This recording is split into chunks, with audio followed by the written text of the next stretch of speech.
Meus irmãos, paz do Senhor. Paz do Senhor, amados. Vocês estão por aí? Ok.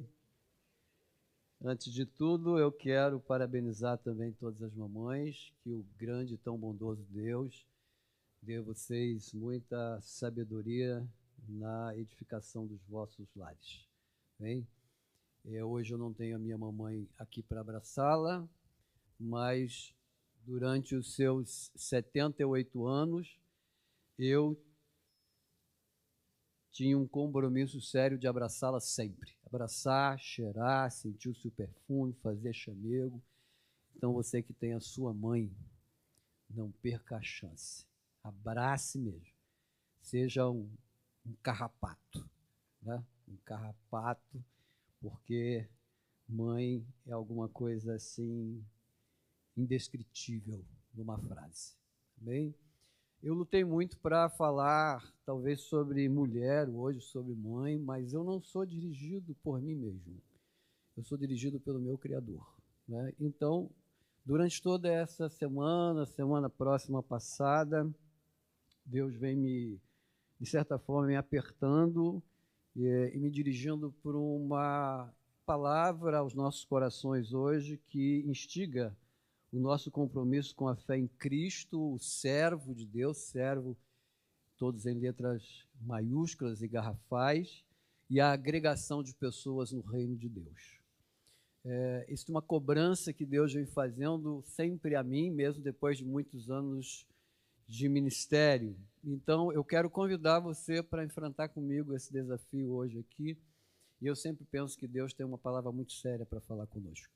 Ele não nos trouxe aqui para passarmos um tempo à toa, mas ele veio, sem dúvida nenhuma, moldar o nosso caráter, nos tornar cristãos melhores e, ao sairmos daqui, refletirmos a glória dele por essa terra.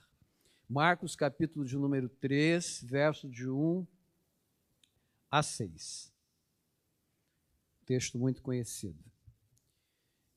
Marcos 3, 1 a 6. E outra vez entrou na sinagoga e estava ali um homem que tinha uma das mãos mirrada. E estavam observando se curaria no sábado para o acusarem. E disse ao homem que tinha a mão mirrada: levanta-te, vem para o meio. E perguntou-lhes: é lícito no sábado fazer o bem ou fazer o mal? Salvar a vida ou matar? E eles se calaram.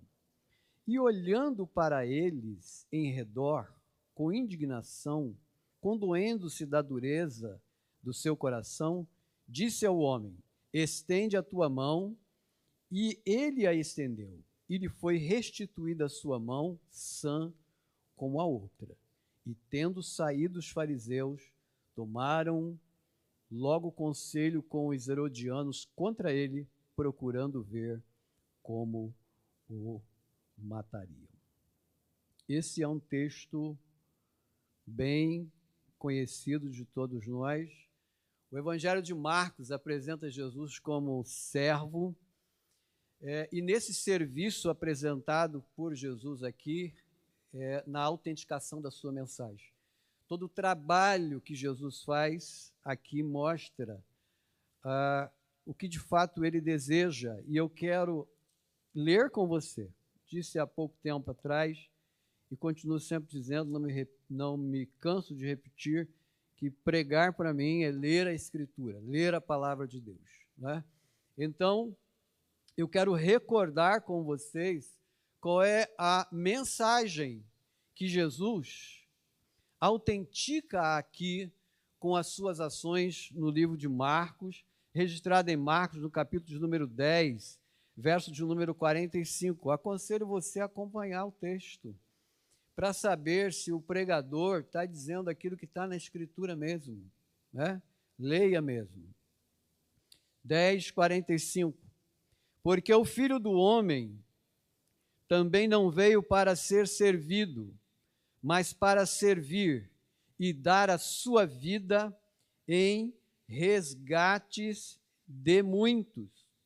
Esta é a missão do Senhor, essa é a mensagem que ele vai ratificar aqui, porque a sua morte sacrificial tornava a salvação acessível a todos. E o que eu acho muito interessante em Cristo, um pouco diferente do ministério de João, que era João Batista, que era um ministério meio que solitário às vezes, o Senhor Jesus, ele compartilhava esse compromisso com as outras pessoas para conduzi-los à responsabilidade do reino de Deus.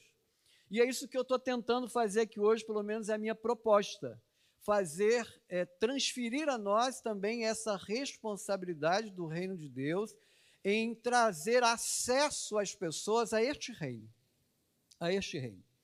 Esta semana eu parei na porta de um supermercado, fui fazer alguma coisa lá dentro, tinha um moço na porta e eu me senti impulsionado e obrigado a pregar o evangelho para aquele moço. Fiquei ali pouco tempo, ele não sabe quem eu sou, não me conhece, nunca me viu, mas eu falei de Jesus para ele. Não foi um sermão longo, não foram frases complexas, nada disso, só disse para ele que Jesus o amava, que ele precisava reconhecer Cristo como o Senhor da sua vida. Ele olhou para mim, disse que estava com fome, eu entrei lá dentro. Bom, o resto da história você não precisa saber, tudo aconteceu, né? E quando eu saí de lá, ele me disse, olha, Deus abençoe a sua vida, e eu disse para ele, o Senhor te ama, quer te salvar. Então, todo este tempo, Deus vem me apertando, por isso eu falo hoje sobre essa mensagem de responsabilidade de conduzir pessoas do reino de Deus. Tá? No mundo moderno que a gente está vivendo, me parece que a igreja, e eu não estou dizendo igreja aqui, nós, a igreja como um todo, no sentido geral, está um pouco dispersa com relação ao anúncio das boas novas. Nós precisamos anunciar as boas novas do Senhor. Não deveria ser assim, impulso de Deus sobre a minha vida, se a cada dia eu reconhecesse a responsabilidade que eu tenho no reino. Poderia ser muito diferente. Então, a gente precisa, andando por essa semana, conversando com Deus, eu cheguei à conclusão que a gente precisa não perder o senso de admiração e de maravilha ante a qualidade das novas do Evangelho. As novas do Evangelho têm que mexer com o nosso coração. Não são as atrações, não são luzes, eu não tenho nenhum problema com isso, tá, gente? Com luz, com atração, com cor de parede, eu não tenho nenhum problema com isso. Mas não são essas coisas que devem alimentar o nosso coração para agregar pessoas ao reino de Deus. É a admiração pelas boas novas do Senhor. Nós precisamos ter admiração, tá? E esse senso precisa sempre nos acompanhar, essa admiração precisa sempre nos acompanhar.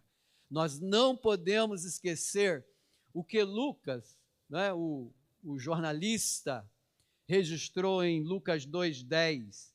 O anjo, porém, lhe disse, não temais, eis aqui vos trago novas de grande alegria, que será para todo o povo, que hoje vos nasceu, na cidade de Davi, o Salvador, o Cristo, o Senhor. Uma mensagem simples, mas este é o plano.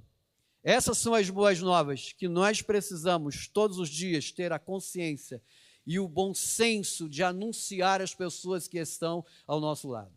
Ouvi hoje pela manhã na escola bíblica dominical o nosso irmão Márcio citar tantos acontecimentos que envolvem o nosso planeta, guerras se deflagrando agora, Nós temos novas guerras se deflagrando no mundo. Essa semana um irmão que está na Europa me mandou algumas fotos do centro de concentração antigo, onde milhares de crianças morreram queimadas. É uma angústia quando a gente vê todas aquelas fotos. O meu desejo é que o meu pulmão fosse uma grande caixa acústica para dizer ao mundo inteiro que Jesus é o Salvador. Ele é o Salvador. Então, essa mensagem de Marcos, ela é acompanhada, como nós lemos aqui, pela autenticação de cura do Senhor. Uma autenticação de cura de Jesus, que não mostra apenas a sua autoridade, mas mostra do Senhor a compaixão pela vida humana. A compaixão pela vida humana. E é exatamente sobre o valor da vida humana que eu quero que você pense agora. Eu quero que você pense sobre o valor da vida humana. O quanto isso ela representa para cada um de nós. Mas não só pensar no valor da vida humana. Associar o valor da vida humana ao desafio do compromisso de fé em Cristo, em agregar essas pessoas ao reino de Deus. E é exatamente isso que vai acontecer daqui a pouco, tá? E não pense que esse compromisso de fé é um compromisso fácil, porque ele não é fácil. Esse compromisso de agregar pessoas ao reino de Deus, de amar vidas, ele não é um compromisso fácil. Muito mais fácil é amar a nós mesmos. Muito mais fácil é acalentar o nosso ego.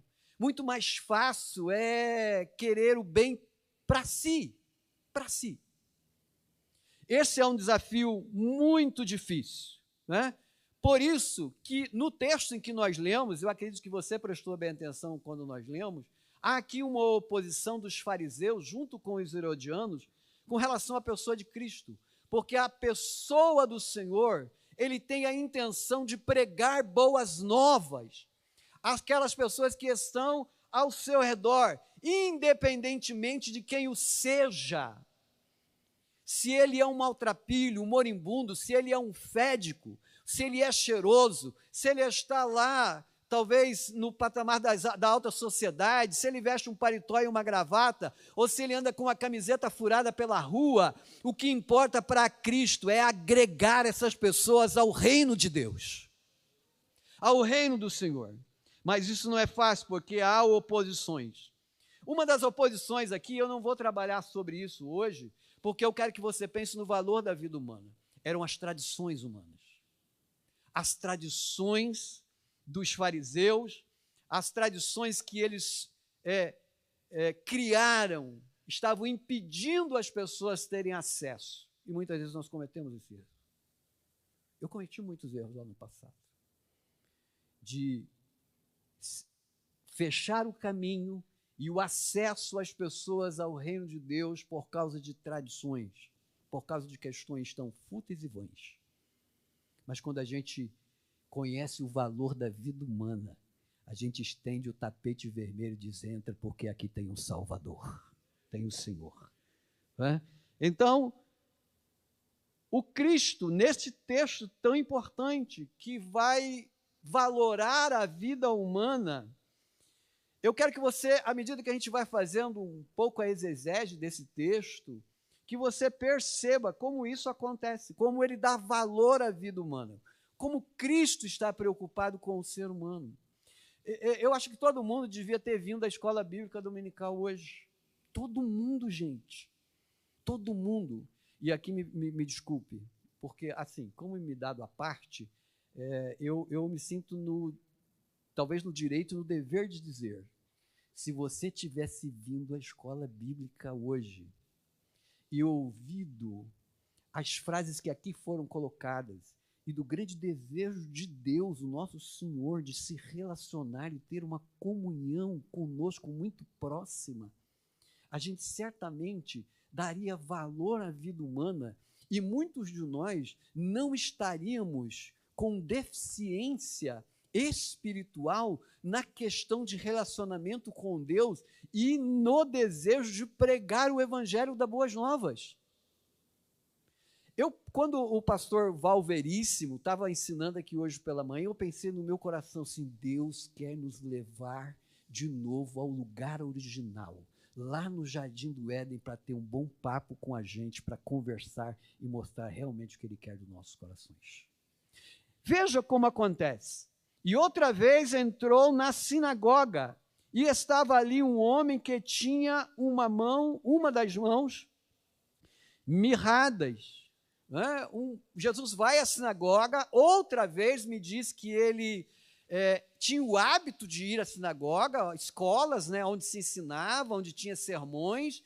Ele foi outra vez, há um hábito do Senhor em ir às sinagogas e ao lugar onde se discutia a palavra de Deus. Por isso eu não tenho nenhuma dúvida de que o Senhor, a presença do Senhor Jesus está aqui conosco. porque a gente veio aqui discutir a palavra de Deus, não discutir no sentido de pejorativo dessa palavra, mas discutir no sentido que ela edifica a nossa vida e nos torna melhor. A gente cresce aqui, por isso Davi diz assim: melhor um dia às portas da casa do Senhor do que 1000 em outros lugares, porque aqui a gente aproveita, aqui a gente cresce, amadurece e glorifica o Senhor a quem nós servimos. Jesus vai outra vez, e quando ele chega ali dentro, o texto de forma muito clara mostra que ele vê dois grupos de pessoas, né? Os fariseus, os herodianos, né, que viviam baseado nas suas tradições, o homem de mão mirrada, um representativo de pessoas que, talvez doentes, encolhidas, pessoas machucadas pela vida, pessoas que sofrem muitos danos emocionais, né? Mas estas pessoas que são adeptos ao farisaísmo, eles não estão preocupados com o valor da vida humana. Eles não estão preocupados com pessoas. Eles estão preocupados com as suas tradições. Eles eram uma espécie de fiscal da lei.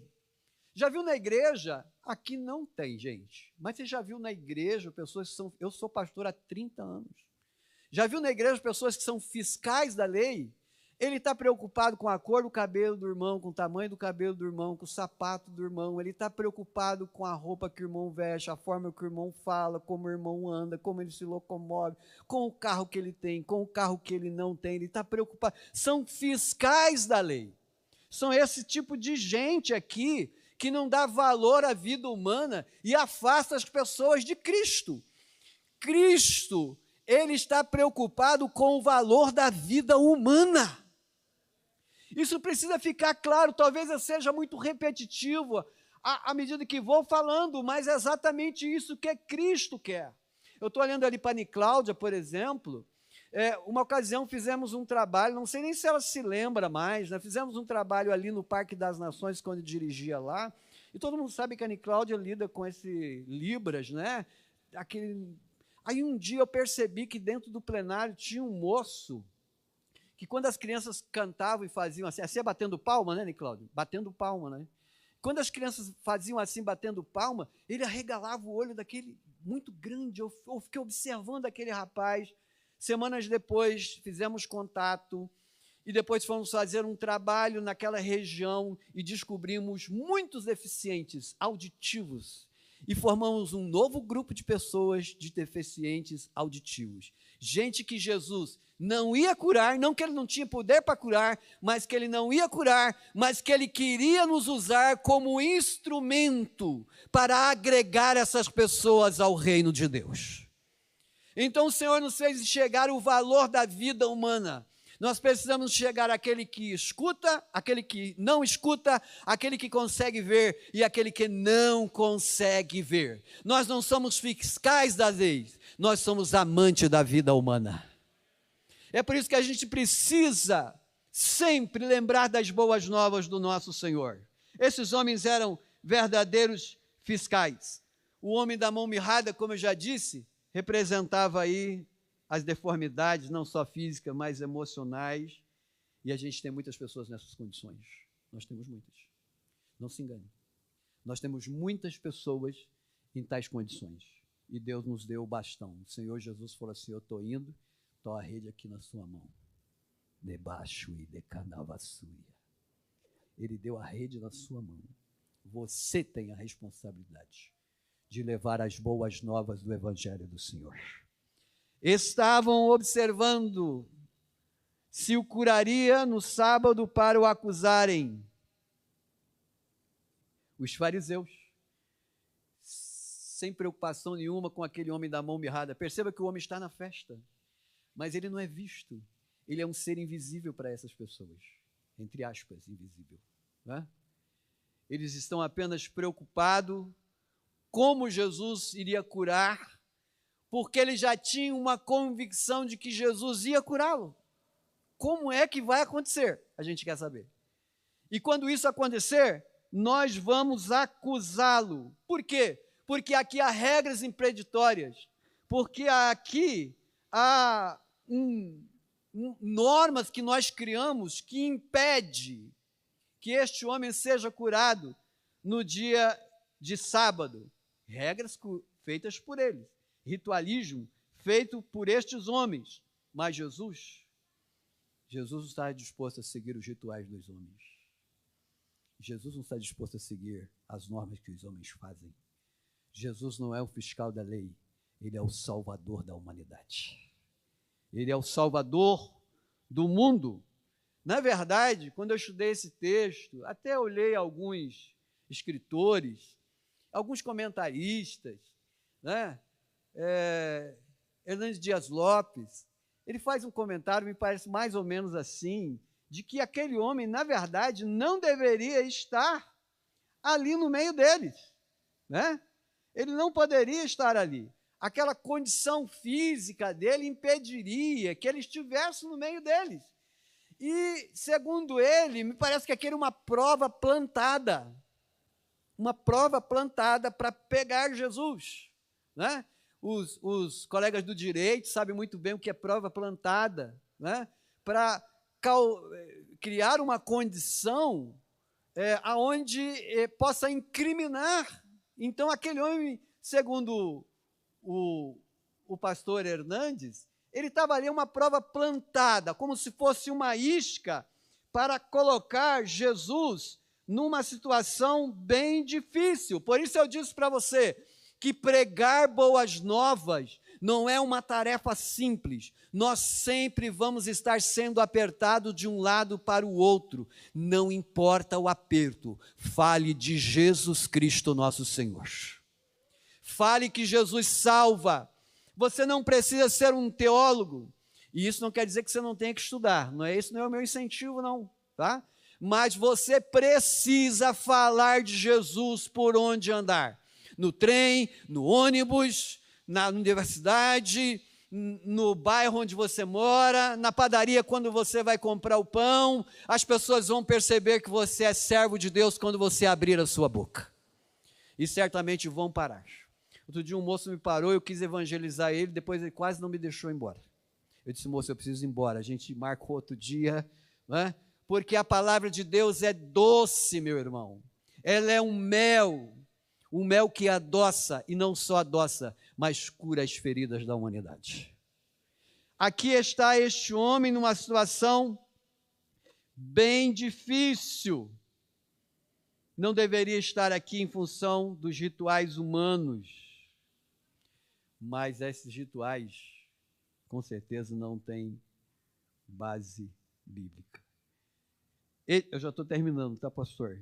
E disse ao homem que tinha a mão mirrada, olha que interessante, o olhar do Senhor, os óculos de Jesus, os óculos de Cristo, são diferentes muitas vezes dos nossos e da humanidade.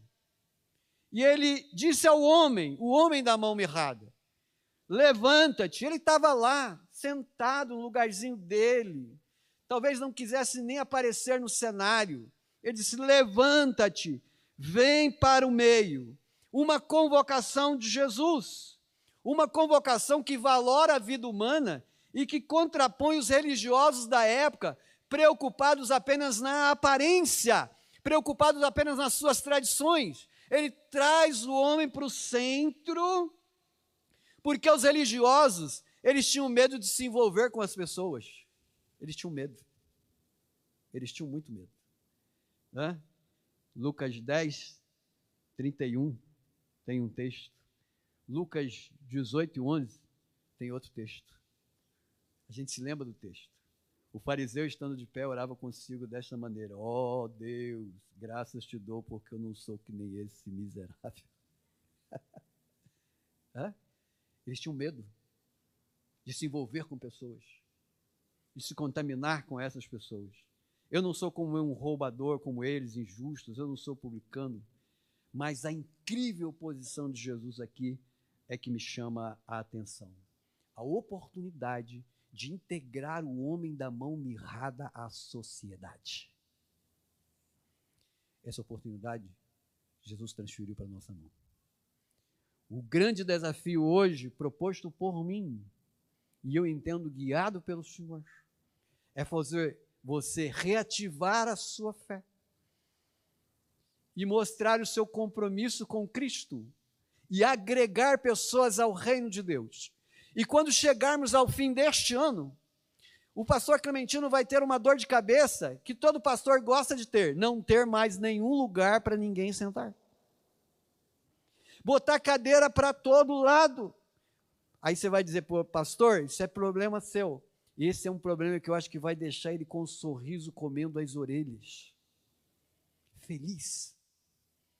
Porque a igreja agrega ao reino de Deus pessoas que são renegadas e extirpadas do seu meio. Então Jesus faz isso. Não só isso, mas Jesus tira dele esse complexo de inferioridade, de gente que vive na periferia. E eu não estou falando aqui de periferia de financeira, eu estou falando aqui de periferia de sociedade, periferia de gente que quer viver perto de gente que gosta de ser abraçado, de gente que gosta de ser amado. Aquele rapaz lá da rua, moribundo, ele gosta de ser abraçado, ele gosta de ser amado. Um dia ele também teve uma mãe, talvez ele não saiba nem onde ela está hoje, mas um dia ele teve uma mãe. Então, as boas novas do Evangelho traz o homem da margem pior que existe e torna ele cidadão dos céus. Ninguém pode fazer isso. Nenhum governo vai fazer isso. Nenhum plano social do governo, de qualquer lugar do mundo vai fazer isso. Mas o Evangelho das boas novas é capaz de tirar o homem do mais profundo charco de lodo e colocar os seus pés sobre a rocha para glorificar o Senhor. Esse Evangelho, nós precisamos estar comprometidos com ele sempre. Sempre, sempre. Essa história não pode se repetir conosco. Nós precisamos valorar a vida humana. Trazer as pessoas. Porque foi isso que Cristo fez conosco. Nós éramos moradores, e aqui não no sentido material. E aí eu repito o que o nobre pastor disse hoje pela manhã: eu não sei dividir o que é material e espiritual, e eu também fico muito perto desta tênue linha, porque material e espiritual para mim estão muito próximos, eu não tenho uma visão tão aguda para dividir isso, não é? Mas para que eu entenda, diante do meu conhecimento pobre, de que o Senhor Deus, Ele nos tirou, todos nós que estamos aqui, nós éramos mendigos neste mundo. Nós vivíamos na periferia deste mundo, dominados pelo pecado. E o seu grande e tão sublime amor, as suas boas novas, nos trouxe de lá para cá e nos colocou numa posição que ninguém pode nos tirar mais, porque nenhuma condenação há para aqueles que estão em Cristo Jesus, o Senhor, e que não andam mais segundo a carne, mas segundo o Espírito. Então o Senhor nos trouxe, mas nós não podemos ficar estáticos e parados. A gente precisa ir lá falar do Senhor às pessoas que nos aguardam. E perguntou-lhes, e aí um bate-papo com os fariseus. Se eu fosse eles, eu tinha saído corrido logo no início da conversa. Mas eles ficaram lá, eles eram arrogantes, né? E perguntou-lhes: é lícito no sábado fazer o bem ou fazer o mal? Salvar a vida ou matar? E eles se calaram. A pergunta de Jesus aqui é muito aterrorizante para eles. Por quê? Porque eles estavam à espreita para matar Jesus. Então Jesus vai dizer para eles assim: o que é mais difícil? O que é péssimo? O que é ruim aqui? Curar uma pessoa no dia de sábado ou planejar matar alguém no dia de sábado? Porque era exatamente o que os fariseus estavam fazendo aqui nesse lugar. A gente vê, o texto nos relata, o silêncio foi total. Eles ficaram calados, não disseram nada, porque estes homens, eles davam muito mais valor ao semovente do que o ser humano. E isso me espanta nos dias atuais, eu confesso para vocês. Por que me espanta? Porque outro dia eu passei e tinha uma frase em inglês num dos carros, aí eu lembro daquele irmão. Quanto mais eu olho para o meu cachorro, menos eu gosto das pessoas. Eu não tenho nada contra os animais, muito pelo contrário. Mas a gente não pode inverter os valores existentes. Né? Estes homens, estes fariseus, eles amavam mais os semoventes do que os seres humanos. Eles davam mais valores aos animais do que aos homens. E Jesus vai mostrar para eles, não, é o contrário. O valor da vida humana está acima de todas as suas tradições. É o contrário disso. E ele continua a sua conversa com o Senhor. E olhando para eles em redor, com indignação, condoendo-se da dureza do seu coração, disse ao homem, estende a tua mão. E ele estendeu, e foi-lhe restituída a sua mão, sã como a outra. 2 sentimentos de Cristo aqui. 2 sentimentos. Indignação. Cristo está indignado com eles. E por que indignado? Porque eles não valoram a vida humana. O que Deus pensa de nós? O que Deus está pensando de nós agora? Neste compromisso que Ele entregou nas nossas mãos. O que Deus está... Qual é o sentimento de Deus relacionado à nossa pessoa com o compromisso de fé que fizemos com Ele em agregar pessoas ao seu reino? A essas pessoas aqui há um sentimento de indignação, uma dureza, uma indignação pela dureza de coração desses homens e uma tristeza duradoura. Quando eu estava escrevendo, eu escrevi assim: Deus não vê apenas o externo, mas que sonda os corações. Não é possível pessoas possuírem o coração tão duro assim, capaz de deixar pessoas continuamente viver amassadas nas suas próprias emoções e faltas de estima. Não é possível que pessoas pensem dessa forma o tempo todo, porque um menino nasceu, um filho se nos deu, as boas novas foram pregadas, nasceu um menino, quem é ele? Ele é o Salvador do mundo. Ninguém tem o direito de restringir essa mensagem. O acesso ao reino de Deus pertence a toda a humanidade. Toda a humanidade. Todos. E aí eu não sei, e aqui não é uma discussão que eu quero pôr longe de mim, talvez, porque eu acho que isso nunca vai terminar. Talvez sejam problemas com os calvinistas ou com os armenianos, né? Aí outro dia uma pessoa me falou, pastor, você é armeniano ou calvinista? Eu falei assim, nem armeniano e nem calvinista. Eu prefiro ser biblista. Não que estes homens não contribuam para a sociedade. Eu contribuo muito. Né? Contribuíram muito.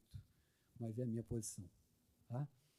E aqui, Jesus traz este homem para o meio e diz assim, estende a mão. E a gente vê que o milagre do Senhor está acontecendo aqui à medida que Ele nos impulsiona também a exercer a nossa fé. Porque haverão pessoas que nós vamos chamar para o meio, haverão pessoas que terão problemas, e o Senhor nos deu poder. Poder. Nós somos uma igreja pentecostal, né? Não vou explicar a minha visão de pentecostalismo aqui, mas nós somos uma igreja pentecostal, e uma igreja pentecostal é que tem poder. Poder de Deus, dado pelo Cristo Jesus, o nosso Senhor, para restaurar vidas à medida que pregamos as boas novas de Cristo. Nós vamos levar as boas novas e o Espírito Santo vai convencer o homem do seu pecado e vai reconciliar com o Senhor nosso Deus. Glória seja dada ao nome do Senhor. Então, Jesus cura este homem e eu acredito que com essa lição de Jesus, a gente vai sair daqui hoje com muitos motivos para olhar o nosso bairro, para olhar a nossa vizinhança, para ir dentro do hospital, para fazer a obra do Senhor.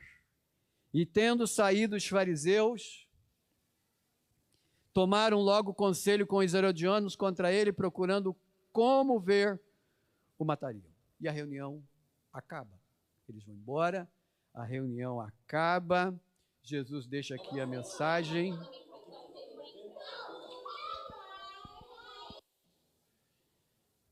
Chegou, esse é o sinal. Se você não sabe, esse é o sinal.